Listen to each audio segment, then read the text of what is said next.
Bab 1. Perbandingan. Apa itu perbandingan? Perbandingan adalah membandingkan dua nilai atau lebih dari suatu besaran yang sejenis dan dinyatakan dengan yang sederhana. Perbandingan A dengan B dinyatakan dengan A berbanding B, atau bisa juga ditulis A per B, di mana B-nya tidak boleh sama dengan 0. Contohnya, di sini ada gambar apel dan mangga. Maka tulislah perbandingan apel dan mangga tersebut.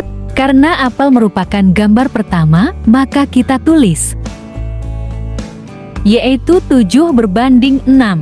Yang perlu diperhatikan dalam perbandingan adalah: pertama, besaran yang dinyatakan merupakan besaran yang sejenis.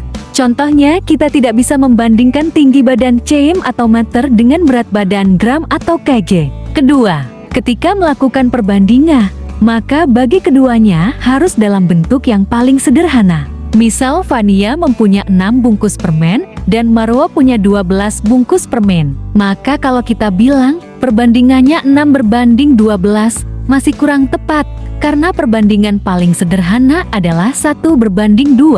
1 berbanding 2 itu berasal dari 6 per 12.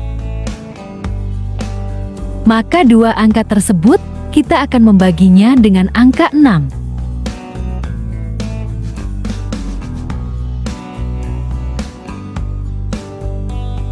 Sehingga menghasilkan 6 dibagi 6 sama dengan 1, dan 12 dibagi 6 sama dengan 2.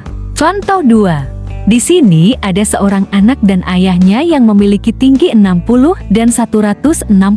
Bagaimana cara menuliskan perbandingannya? Anak berbanding ayah, yaitu 60 berbanding 160 diperkecil menjadi 3 berbanding 8. Perbandingan senilai, yaitu perbandingan dua besaran. Bila salah satu besaran nilainya semakin besar, maka nilai besaran yang lain akan semakin besar. Maka dapat kita tentukan dengan cara A1 per B1 sama dengan A2 per B2, atau bisa juga dengan cara A1 per B1 sama dengan A2 per B2. Contoh 1. Pertama, harga 5 buah buku tulis seharga 7.500. Berapa harga 8 buah buku tulis? Diketahui, banyak buku sama dengan 5, dan harga 5 bukunya itu 7.500. Jadi, berapakah harga jika 8 buku? Karena banyak buku dan harga merupakan perbandingan senilai atau seharga, maka kita gunakan A per B sama dengan N per P. Dengan keterangan, E dan B adalah nilai besaran, N adalah notasi untuk angka nyata seperti harga, jarak, kecepatan, dan sebagainya.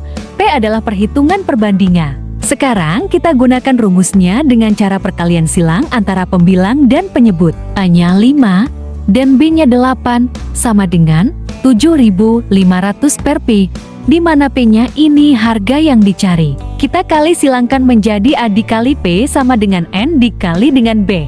E-nya itu 5 dikali P sama dengan N-nya, kita ganti dengan 7.500 dikali B-nya, kita ganti angka 8. 5 dikali P itu sama dengan 5P, dan 7.500 dikali 8 sama dengan 60.000. Maka P sama dengan 60.000 dibagi 5 sama dengan 12.000. Jadi harga 8 buku tulis adalah Rp12.000. Contoh 2. Sebuah pondok pesantren putri memiliki persediaan beras yang untuk 35 anak selama 24 hari. Berapa hari beras itu akan habis jika penghuni pondok bertambah 5 anak? Caranya sama seperti contoh 1. Diketahui banyak anak dan banyak hari. Banyak anak sama dengan 35. Banyak hari 24. Dan banyak anak asal yaitu 35 ditambah 5 anak. Maka banyak hari dimisalkan dengan P. Kemudian untuk mengerjakannya, kita memakai rumus perbandingan dikerjakan dengan perkalian silang, sehingga menghasilkan A dikali B sama dengan P dikali N, di mana P-nya yang akan dicari dikalinya adalah 40 sama dengan A-nya diganti 35 dikali N-nya diganti 24. P dikali 40 sama dengan 40P. 35 dikali 24 sama dengan 840. Maka P sama dengan 840 dibagi 40 sama dengan 21. Jadi beras akan habis selama 21 hari oleh 35 anak ditambah 5. Untuk mengetahui sejauh mana kalian memahami materi perbandingan senilai, ayo kita kerjakan latihan 5 soal berikut.